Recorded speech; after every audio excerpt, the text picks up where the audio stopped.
Check this out. When do you see a center back that close to the net, burying one? Tim Parker, the Red Bulls, celebrating a huge goal. And he joins us right now here in the studio. Two Long Island guys taking over, by the way, so be very careful, everyone. But as we've been talking, thanks for joining us, by the way. It's great to see you. Thank you for having me. But as I've been talking to you, you got rid of the accent. It's gone.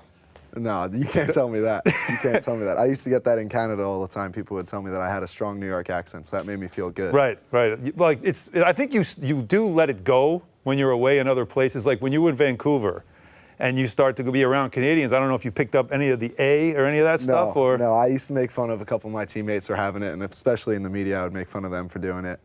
It's just such a Canadian thing to kind of see and hear, especially You see it on like movies and TV shows. Yeah. That like when I actually witnessed it hands-on, I was like, wow, they really do speak like that sometimes. Yeah, a boot. Yeah. Organization. Yeah. All the hockey talk is real. It's real up there. Well, from Long Island, Hicksville guy, went to St. John, so a lot of local stuff for you. You did spend, was it 4 seasons in Vancouver? 3. 3 seasons in Vancouver, yeah. And then you get traded to the Red Bulls in March of 2018. Was that special for you when you found out you were being traded? Did that mean something to you? Yeah, I think there was a point in time where I knew my time in Vancouver was up, and I knew I was going to be moved. And when I finally heard that I was coming back to New York, it was something special for sure. My mom and dad were probably just as happy as I was, not having to worry about flying out to the West Coast to see me play anymore and stuff like that. But for me, it was one of those things where it was just such a cool opportunity to be able to come back when I'm playing like in the prime of my career to play in front of my friends and my family. Let's go back to the Wayback Machine, your St. John's days, legendary coach Dave Mazur and the program they built. And check this out. I think this is still in HD. It's not that long ago. Oh, yeah. How about that play there? I mean, tell us about it, like the experience you had there playing for St. John's and what it meant to you. Yeah, it does feel like forever ago, for sure. But yeah, being able to go to school somewhere close to home was important for me. My dad played a big role in me growing up and playing soccer, and he wasn't much of a soccer guy himself, but he was always involved in my development, whether as a coach or like a team manager or coming on all the trips, going to all the games. So for me, when I decided to go to college, I wanted to pick a school that was close enough for him to be able to come to the games. And St. John's just had a great track record of producing pro-style defenders. And for me, I was able to go there and learn from Coach Mazur and Coach Mateo at the time and Coach Malou and really thrive there under their system. Now, you play center back. We showed some highlights of you scoring goals, but really, you're all about stopping them. You're all about ruining everybody else's fun. And look at this toughness. And we have Meta World Peace on the show today, and he talks about how he wants to do a documentary on defense. I think you could do one too. Yeah, I've been called like an old school defender a lot because I'm not really too flashy. I'm kind of the I don't know, I guess kind of the tougher one out of the back, if you could say that. But it's I enjoy it. I enjoy playing defense. I enjoy the physicality of it all. And when it's time to get dirty, it's not a bad thing for me. Yeah, I know, and you're being humble, but as we watch that there, it is very physical. Yeah. A lot of people, when they talk about soccer, they want to talk about flopping and embellishing and everything else, but there wasn't a lot of that going on there. It is physical. And there's probably a lot of things that people do not see that go on back there. You seem to really love it. Yeah, for sure. And, I've been on the other side of the flopping before, where guys flop on me, and it happens from time to time. It's part of the game.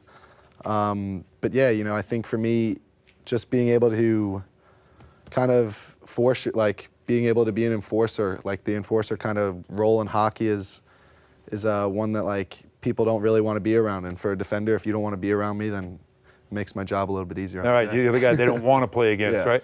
But did you develop that young, like when you were younger? Because most kids grow up, they just want to score goals. They want to be that part of it. Where was it in your life that you said, I like doing this. I like shutting people down? Yeah, it was weird. I think when I was around 10, 12 years old, I had a coach that kind of moved me to defense. And I say it to kids now whenever I see them. I'm like, who likes playing defense? And no kid ever wants to play defense. They want to be the guy that scores the goals. And I was the same way when I was 10, 12 years old. And then, you know, you kind of, if you do it enough and you find out that you're good at it, you start to like it, and then you start to kind of appreciate it, and that's, I think, what happened with me. Then when you find out you're good for business, right? Yeah. That's when you realize this is a good way to go.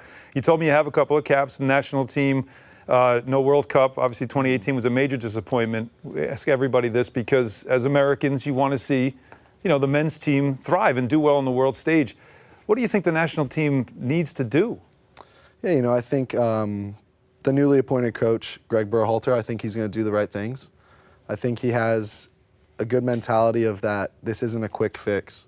You know, I don't think it's just an overnight thing that we can kind of step in and start performing with the France, the Brazils, the Germanys of the world. And I think that he sees this as a long-term process, and that's probably the right way to look at it. All right, so you're a Long Island guy. You moved back to New York, living in Manhattan. Yeah. What's that like? Not Long Island. Well, no. Look, I don't blame you. Yeah. It's awesome. You know, I think when I was in college, being in St. John's and being so close to the city, coming here for the basketball games at MSG, coming to the city for nights out when I was in college, you always kind of envision or wanting to live in New York City. And when I came back from Vancouver, there was no doubt in my mind that I was going to find myself in Manhattan. Yeah, it's a good spot to be at this point in your career, certainly. But I'm sure you visit Long Island when you can. Yeah, all the time. Because the traffic misses you. Yeah, the traffic misses me for sure. But my mom gets me home for home-cooked meals every once in a while. There you go. All right, Tim Parker from the Red Bulls. For more great videos from the MSG 150, check out right there. And remember, our show is on Monday through Thursday, 8 to 10:30 p.m. on MSG Network and MSG Go.